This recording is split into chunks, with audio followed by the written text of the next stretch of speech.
Well, this is the last day of Young Adult Week, and we're absolutely delighted with the people who are here. And we're quite sad that you're leaving, so you'll just have to come back. In thinking about what to say, I thought I'd start off with a little bit of personal history that I'll keep very short because it's just so darn boring. But I've got 2 points to make. So when I was 16 years old, I went to a summer camp, and one of the options was to go hiking and actually mountain climbing. And I was really keen about this idea, and so I chose that one. So we went to this place where we were going to ascend Mount Hector, which is in Banff National Park. And the mountain is actually 11,135 feet high. So on the first day, there were about 8 of us, and there were 4 senior people. One was an expert mountain climber, he was a professional. And there were 3 adults who knew what they were doing, and there were 4 campers, and I was one of them. So the first day was 8 hours. We were all carrying all our gear. I'm sure the backpack weighed about 45 pounds, and I might have weighed 90 at that point. So it was quite a workout, but I was thrilled with this. And apparently I did quite well. So that when we got to base camp that night, they announced who was going to go to the summit the next day. And I was one of them. So I was just over the moon with this. So I had borrowed hiking boots that did not fit. I'd never done this kind of hiking before. I already had blisters that were bleeding, and I was determined I was going to do this ascent to the summit at 11,135 feet high. So we went up. It was extremely exciting at one point, and we had to rope together to cross a glacier, and there were crevasses everywhere. I had no clue about this, so I fell a few times, and I forgot to follow the instructions. You're supposed to say falling when you're falling. And I was the last one on the roped crew, but I was so light, nobody really knew I fell. They just sort of felt a little tug at the waist, and I'd sort of scramble to my feet and keep going, hoping that no one would turn around and see what was going on. So we got to the top. Coming down was much harder.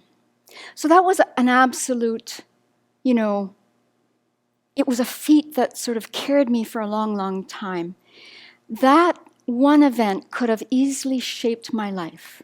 I could have easily decided that I was going to be a mountain climber, that I was going to do all the mountains in the world, and eventually Mount Everest would be the pinnacle. Fortunately, that didn't happen. Other interests ripened, and that probably saved me from an early death or a late death, and, saving myself $100,000 Canadian, which I know is not much money, but certainly probably death. And I'll speak for myself. You can debate with me next time you come about the value of climbing Mount Everest as opposed to working on your mind. But that would have been my entire focus, climbing Mount Everest. For myself alone, not for you, for me. That didn't happen. So when I was about 22, I was then bent on becoming a mime artist. And at one point, one of the people I was in the mime troupe with was taking a Chinese Buddhism course. And this was the first little moment where I heard about something about Buddhism. And I was fascinated with what my friend was reading. But, I was busy becoming a mime artist. And there was this little moment where I thought, that sounds pretty cool. And that was it. It was gone. And then this interest in Buddhism lay dormant for a long time. And then I found a book by Thich Nhat Hanh. And then eventually I met Venerable Chuni, who wasn't Venerable Chuni then. She was someone else. She had a birth name. She was Barbara. And she introduced me to some books on Buddhism. And at that time I thought, it figures. Somebody from Seattle is going to get interested in Buddhism. Good for you. I'm done with religion. I'm a former Catholic. I'm done. In one of the books that Venerable Chuni that she gave me, I read a line that absolutely made me absolutely furious.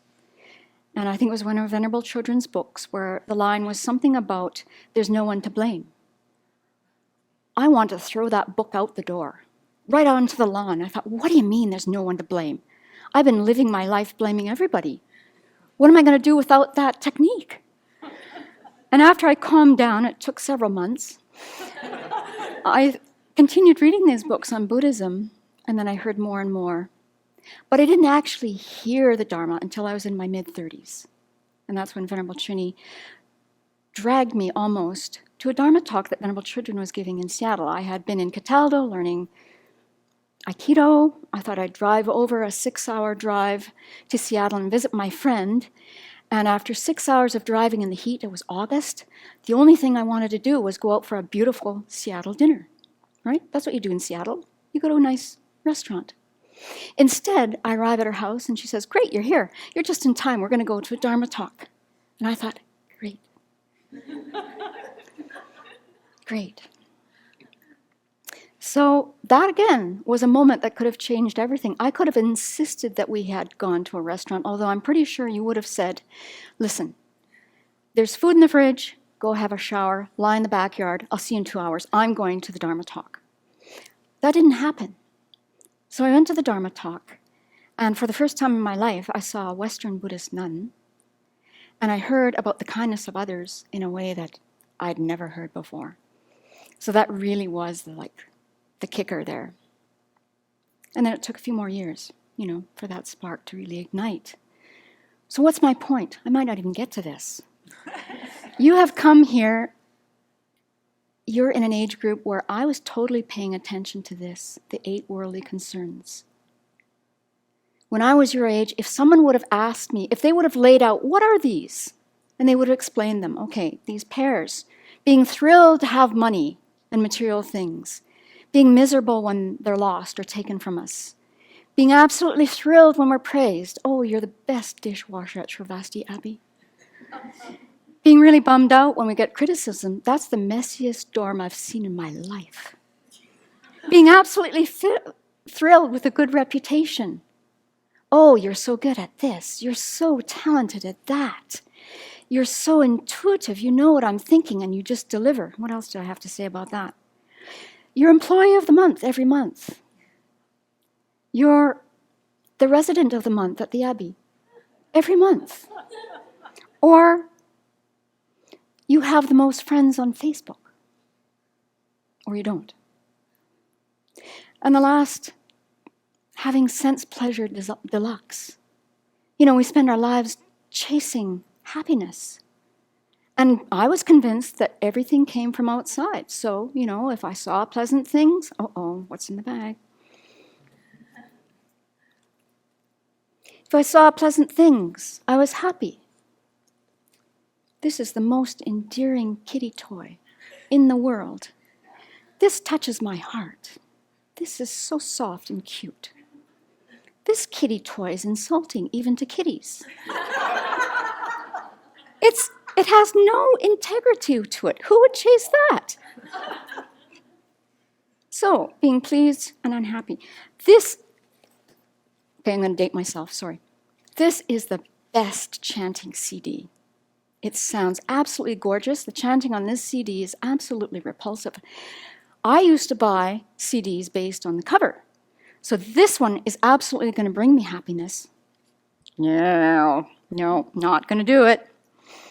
And then I kept buying CDs because I couldn't figure out why I wasn't happy with the CD when I heard it being played. I obviously made a mistake, so I have to go back to the store and find a different CD because the happiness wasn't in this one like I had planned.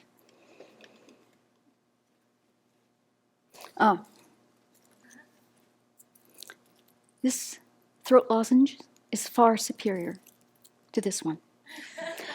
I prefer these even when I don't have anything wrong with my throat. I'll just pop them in my mouth during meditation because not only does it taste good, it makes me happy. And I don't mind if this sound of the wrapper being unwrapped in the meditation hall bothers anybody, because my happiness is more important than yours. Besides, this one, you know what? This will guarantee an early death. If you breathe in when you're sucking on this, it'll get lodged in your throat and it's all over. So I spent my youth chasing this, absolutely convinced that this happiness was coming from the outside. You're here, you've had this experience. Think about these. Save yourself some time and money and lifespan. And just think about what you've experienced this week and rejoice, because we're rejoicing that you've spent this time here. And to finish off, So this is just part of the prayer we recited this morning, aspiration actually, from Lama Zopa Rinpoche that I think is so beautiful. And it's in the Blue Book. It's also online. So, when you leave, turn your attention to this and just think about your week and see what it is that turned you away from that could have turned you away from this experience. And then every 5 years, think about what you learned here and rejoice. You could have ended up like me, going to a Seattle restaurant and missing the whole thing. Or you could have ended up on Mount Everest this year, where so far 11 people have died. And also they removed 24,000 pounds of garbage last week. Instead, you're engaging in virtue. How wonderful. So Lama Zopa Rinpoche says in this dedication for a meaningful life. Let's see. The main purpose of my life is not simply to be rich, respected, famous, healthy, and happy. The meaning of my life is to benefit all sentient beings. Therefore, from now on, may whatever I experience in life, happiness or suffering, be dedicated to actualizing the path to awakening.